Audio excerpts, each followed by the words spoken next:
A very warm welcome to our parents, friends, and especially our grandparents who are joining us today. We are so proud of our Class 5, and we are thrilled to celebrate their talents and voices in this cross-curricular presentation of Greek mythology. At the core of the Marymount mission is our commitment to empower each student to discover her own voice and to find confidence in that voice to challenge, shape, and change the world. Even in this very challenging year, we are delighted that our Class 5 girls have been able to explore the richness of their Greek mythology unit during their history, language arts, music, visual arts, and drama classes. The students today will reenact some of their favorite Greek myths, and they have added their own special touches as they bring the gods and goddesses of Mount Olympus to Marymount. You will see the visual and performing arts together in action through their beautiful character self-portraits, song, dance, strong public speaking skills, and acting skills. Mythology is the third of 6 interdisciplinary units during their years in lower middle and upper middle school. And these are designed to keep our students' voices strong and to empower them to communicate effectively with confidence and joy. We're so proud of each and every one of our girls and their excellent work. And ladies and gentlemen, we are thrilled to be able to share our presentation with you and give you a glimpse into the dynamic and exciting curricular work which fill our days at Marymount. Let the show begin.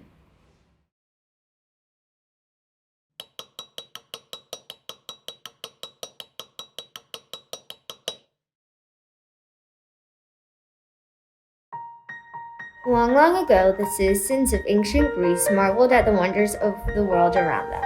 They were transfixed by the power of volcanoes. They pondered the change of the seasons, and they were amazed by the stars that light up the nighttime sky. And so, the citizens of ancient Greece created gods and goddesses, each with powers, each with a story, to explain all of life's mysteries. The gods and goddesses lived together on Mount Olympus, a mountain so high that no human can see the activity. At the start, there was Gaia. She came out of the darkness so long ago that nobody knows how and nobody knows when.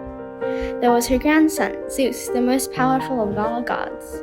Zeus shared his throne on Mount Olympus with his brothers and sisters and all of their children. Together they serve as the major gods of ancient Greece. In addition to all of their powers, the Greek gods and goddesses has many human flaws as well, like jealousy, curiosity, and greed. People of ancient Greece worshipped these gods and did their best to keep them happy. They believed that if there was a thunderstorm, the gods were in the middle of a heated argument. And if it was sunny, that meant the gods were getting along. Though the humans could never climb to the top of Mount Olympus, the gods would often descend to earth disguised as humans or animals. They were mischievous gods and couldn't help but cause trouble. Today we share 3 stories, all of them lessons about what happens when you anger the gods. We proudly present the Greek myths.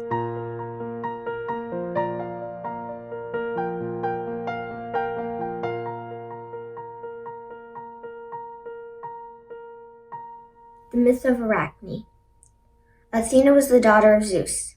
After Zeus had swallowed her mother, the goddess Metis, Athena sprang forth from her father's head fully grown, wearing the armor and helmet that her mother had made while inside Zeus's body.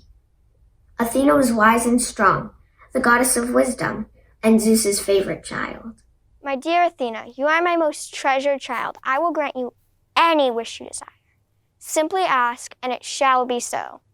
Though I am the goddess of wisdom, I long for creativity as well. Kind Father, bless me with the gift of artistry, and I shall be content. Zeus kept his promise, and Athena became a master of craftsmanship and goddess to artists. She was the inventor of the loom and presented her gifts for all mankind to enjoy. With this invention, I can create the most exquisite tapestries, using color from the universe and thread spun from the softest clouds. red from the sunset and blue from the night sky. Everyone in Greece worshipped the artistry of Athena, until one day, a young maiden, the proud Arachne, challenged the goddess. Excuse me, who dares challenge the goddess Athena? Patience, please. I was just getting to that. Arachne was a young girl who lived in India, famous for its purple dye. Her joy was weaving, and she wore the most beautiful clothes anyone had ever seen.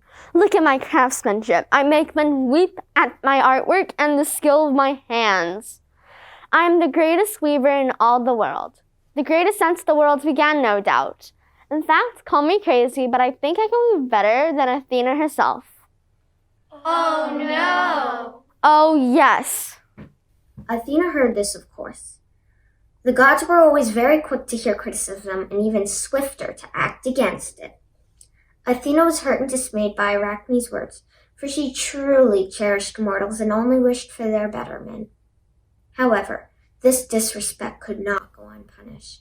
You poor child, you do not know how foolish you are.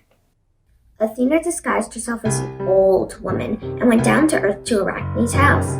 She met with Arachne and gave her the opportunity to correct her mistake.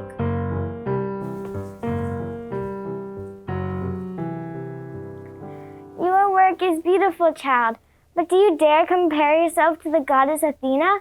Why not be content to be the best among all the mortals and leave the work of the gods to the gods themselves?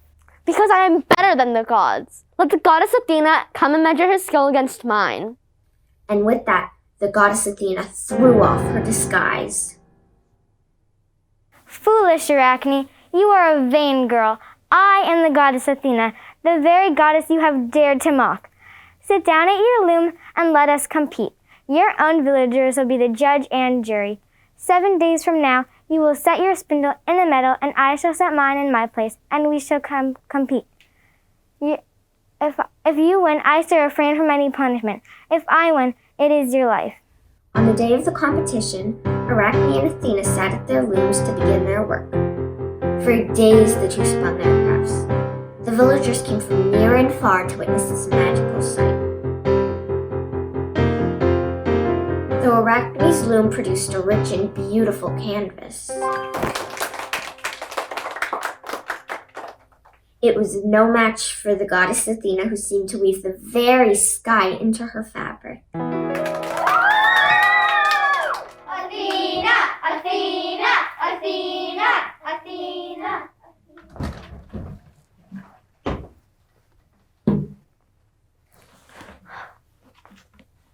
Dear goddess, forgive me for my vanity. It is true that you are the greatest in craftsmanship. Please spare me my humble little life. I take pity on you, Arachne, for though you are a proud girl, you are in fact talented. I shall spare you your life, but since you seem to enjoy weaving so very much, you must live your life weaving forever, so that you may never forget the fate that befalls on those who challenge the gods. And with that, Athena changed Arachne into a spider.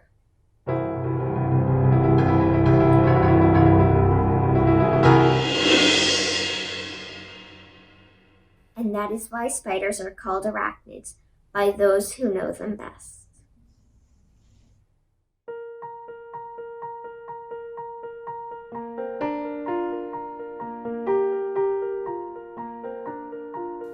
The myth of Io. The grandest and loudest arguments of Mount Olympus always took place between Zeus and his wife Hera. Hera was the most powerful and splendid of all the goddesses. Oh, stop, narrator, you're too much. But she was also the most jealous of the goddesses, and she was fiercely suspicious of her husband. Good morning, my dear. And where are you off to so early? I will be taking another trip down to Earth today. Have a wonderful afternoon. Earth? Whatever for? Why, to check up on the fields and pastures. I want to make sure Demeter has all the fertility under control. Will you be long? No longer than usual. See that Mount Olympus is taken care of in my absence. Hera was not fooled by her husband and knew his trips to the earth were to visit his many mortal wives. For Zeus, as the mightiest of gods, made it a priority to have many children. The more children Zeus had, the more powerful his reign would be. Hera decided right then and there that she would put a stop to it. This time I'll follow him, my wrath will be felt throughout the land. In truth, Hera's suspicions were well founded. On this particular day, Zeus had decided to visit one of his wives, a beautiful mortal named Io. My dear Io, you are the most beautiful of all my mortal wives. And you are the mightiest of all gods. How privileged I am to be your wife. Their polite conversation was interrupted when Zeus noticed Hera in the distance, fast approaching, the fire of rage burning in her eyes. Io, forgive me for what I'm about to do. And with that, he quickly turned Io into a cow. Excuse me, what did you say?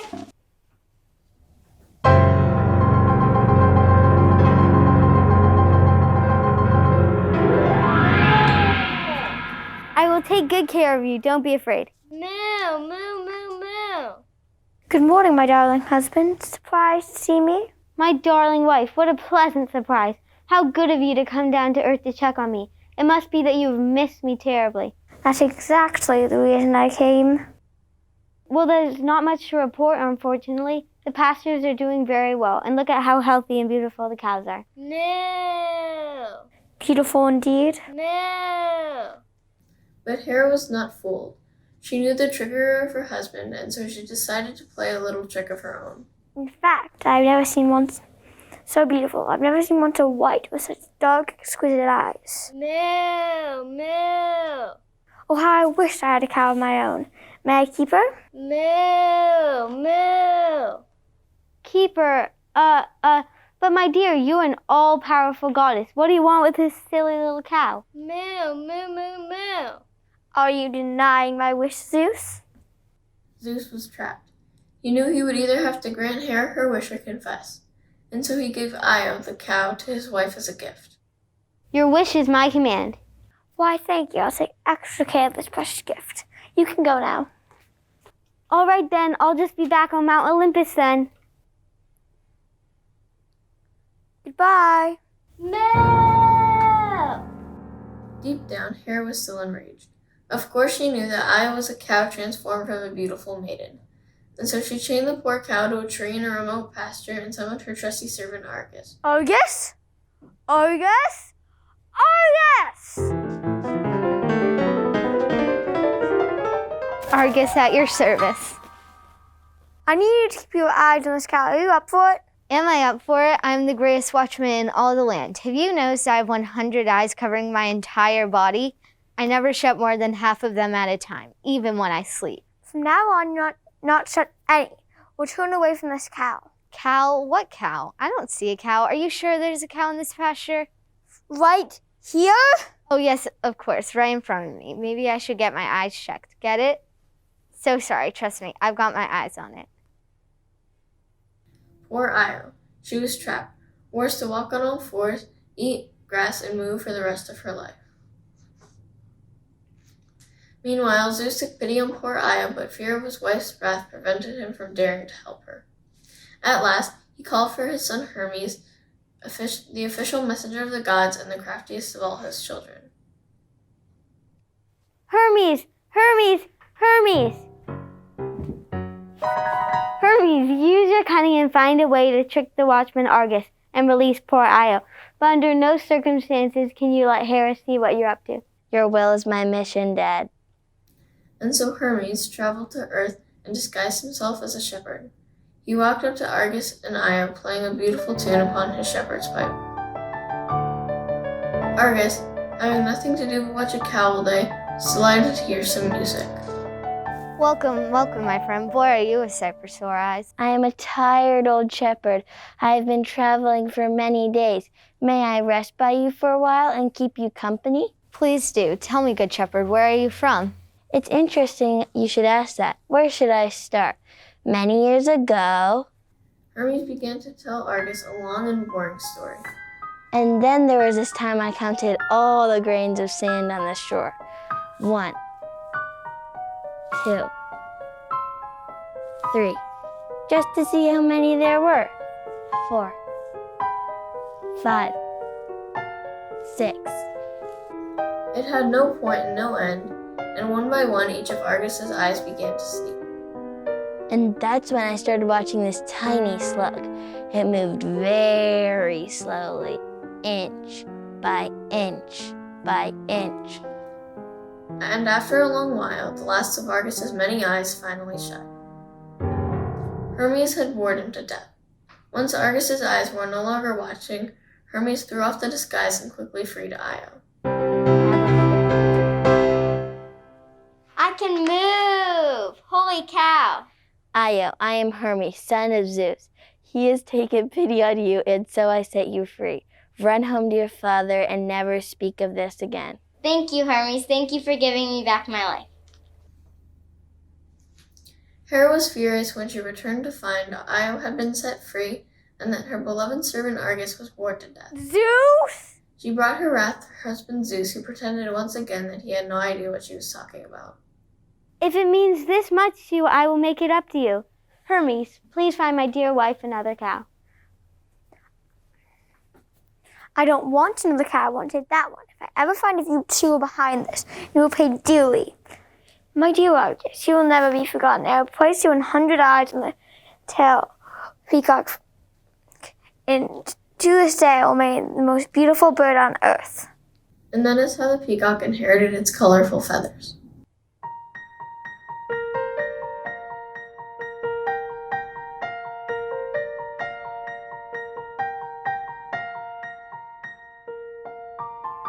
The myth of Persephone. As goddess of fertility, Demeter was in charge of all the fields and crops and assured Earth good harvests and abundant life. Zeus was very fond of Demeter and appreciative of all she did for Earth, and so he made Demeter his wife. Together they had a beautiful daughter who they named Persephone. Persephone brought Demeter so much joy that she never let her daughter out of her sight. When Demeter went to Earth to look after the fields and trees, she brought Persephone with her. Come, Persephone, my cherished child, let us sprinkle the flowers with the dewdrops of heaven. Persephone was raised among the flowers and was even told she looked like a flower herself. It was she who named all the flowers in the world. You are as bright as the sun, I shall name you the sunflower. You are as delicate as the wind, you shall be called the daisy. She would dance and laugh in the fields, and with her laughter came much happiness and sunshine from the gods. And with this laughter, that caught the attention of Hades, god of the underworld. Who dares wake me up in the middle of my beauty sleep? Now Hades was known to be a gloomy and grumpy god, and one who kept mostly to himself, hidden in the caves of the underworld. But hearing the laughter of Persephone suddenly stirred love in his heart. What is this strange feeling that has come over me? Why is my frown turning upside down? I feel happy. Oh, how I wish I could have this girl to be my wife, to live with me in the underworld, and bring her laughter to my tedious days. But Hades knew that Demeter would never part with her beloved daughter, and so he devised a mischievous plan to capture the beautiful girl. Mother, the sun is so high in the sky today. Please let me go gather flowers in the meadow. My child, you know I desire to grant your every last request, but there's more danger in the world than your young heart can know. Please, Mother, I will return before dark. The flowers are so beautiful and plentiful today, and I will make the most beautiful crown for you. Very well, but do not travel too far or rest behind the trees where I cannot see you. Thank you, Mother. I will do as you say. But in her excitement, Persephone forgot to heed her mother's warnings. She strayed too far for her mother to see her. Closer, closer, closer. And here in the flattest part of the meadow, the ground split open. In an instant, Hades reached up from the underworld and snatched the girl, dragging her down below. The ground quickly covered up the hole and silence fell upon the land. Demeter realized instantly that something had happened to her daughter. Persephone, Persephone, come back. Persephone. Persephone had vanished without a trace, and Hades led the frightened girl to his home in the underworld. Do not be afraid, Persephone. You will be happy here. How can I possibly be happy in a place such as this, where the sun will never again touch my skin? I will give you any gift your heart desires. I will give you a throne of black marble and all the jewels you could ever want. You shall be queen of the underworld. I have no use for your cold jewels. I love the warmth of the summer air and the delicacy of the flowers. They are my jewels. I don't want to be queen of the underworld. I want to be with my mother. Enough complaining. What's done is done. You must remain with me now. In time, you will grow to be happy here. Ugh! This may take longer than I thought. In the meantime, Demeter had talked with all the birds and discovered what had happened to her precious daughter. Enraged, she went to Zeus.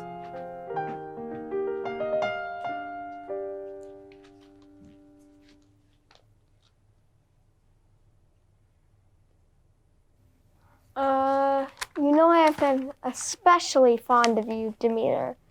I oblige the earths with rain whenever your crops are thirsty, but what is it you ask of me now? Your brother Hades has stolen our daughter and dragged her down to the underworld to be his queen. You must rescue her immediately. Justice must be had. Please calm yourself. Though we've had our differences, Hades is a powerful god, and will make a good husband for our daughter. I cannot possibly make such a demand of my own brother. But he has stolen her unfairly. I admit his wooing is a little abrupt, but she will be well taken care of. Anyone but Hades. Persephone is a flower child, a daughter of the morning. No ray of sunlight ever pierces that dark hole he calls his kingdom. She will wither and die. Don't be absurd. She is a daughter of Zeus. She will survive. And with that, Zeus dismissed his wife, tired of her pleading. But Demeter's sorrow was uncontrollable. She wept day after day for her daughter. Weeks passed, and Zeus began to get complaints from the mortals. Crops were dying, soil was dry, and no buds were blooming.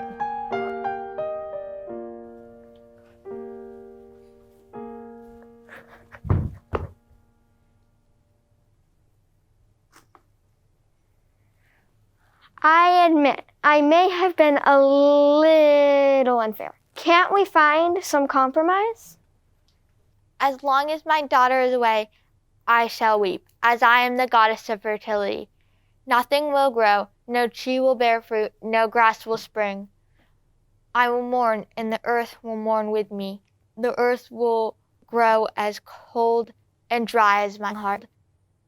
Somehow, I don't think that's going to ease the mortals. Very well. She will be allowed to leave as long as she's not eaten any of the food of the underworld. If she has, you understand, there's nothing I can do. I will send Hermes to rescue our daughter and bring her home to you. I'm certain she has not eaten. Her soul will be too heavy to eat.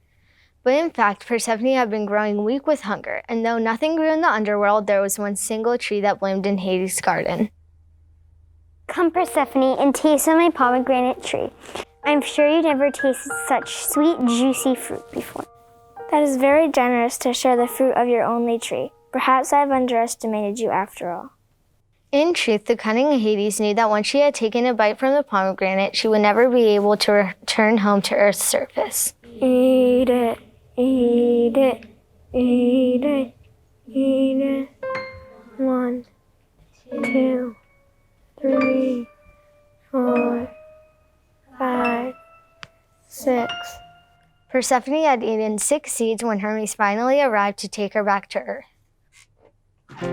Persephone, your father Zeus has declared that you are to return to your mother. Come with me, and I shall bring you home, where lands bloom under the blessings of the sun. Oh, thank you, Hermes. I knew my mother would not leave me here for eternity. But Hades interrupted before their departure. Not so fast, my friends. Persephone has eaten of the fruit of the underworld. Since she has eaten 6 seeds, she must remain with me here for 6 months of the year. She may return to Earth for now, but see you again soon, my dear. Hades smiled as he watched Persephone leave, for he knew she would be returning to him. When Demeter saw her daughter again, she ran to her with joy.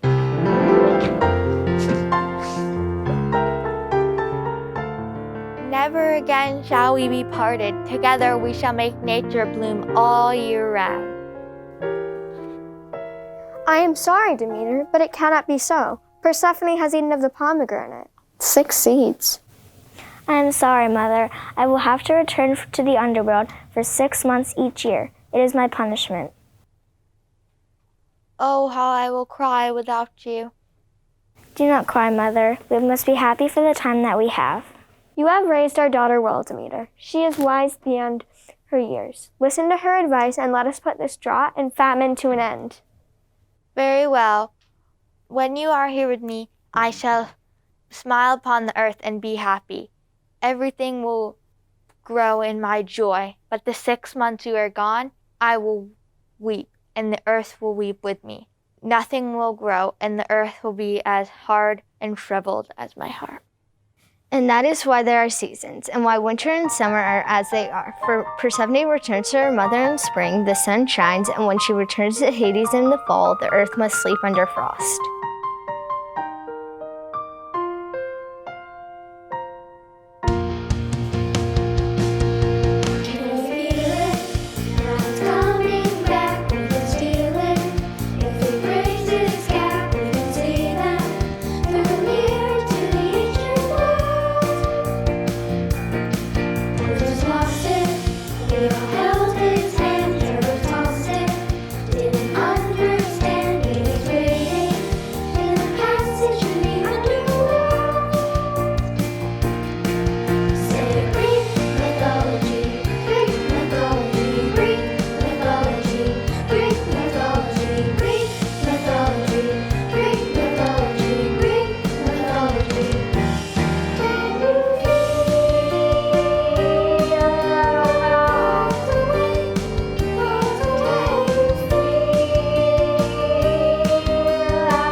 we're just the gods